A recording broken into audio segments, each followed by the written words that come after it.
автосақтандыру полисінің алғашқы рәсімделген күні бойынша айқындалатын болады.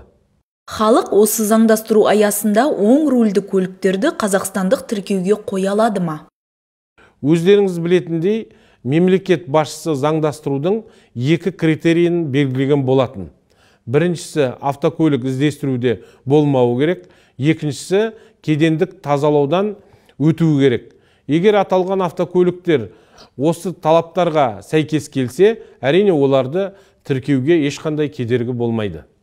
Автокөліктердің шығарылған жылы мен экологиялық класы бойынша заңдастыруға шектеулер бола ма?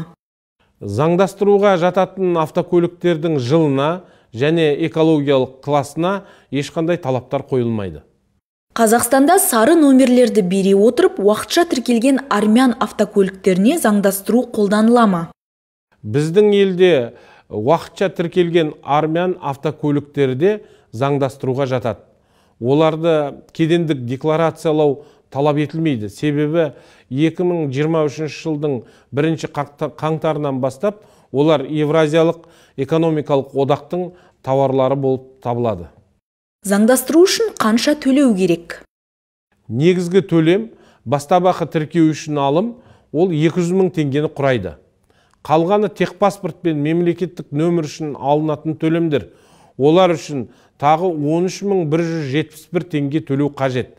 2023 жылғы 1 қаңтардан бастап мемлекеттік нөмір мен техникалық паспорт үшін төлем сомасы шамалы өзгереді.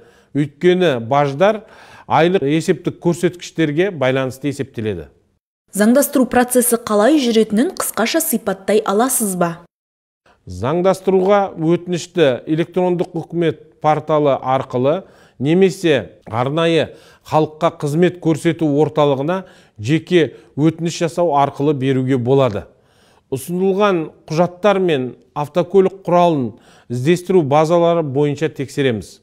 Одан кейін автокөлік арнайы халыққа қызмет көрсету орталығының тексеру пунктіне агрегаттардың нөмірлерін салыстыру үшін ұсынылады. Содан кейін, егер талап етілсе, автокөлікке кедендік декларациялау жүргізіледі. 200 000 теңге мөлшерінде бастапқы алым, сондай-ақ техпаспорт пен мемлекеттік нөмір үшін мемлекеттік баж төленеді. Тіркеу бекітілгеннен кейін автокөлік иесіне қазақстандық техпаспорт және мемлекеттік нөмір беріледі.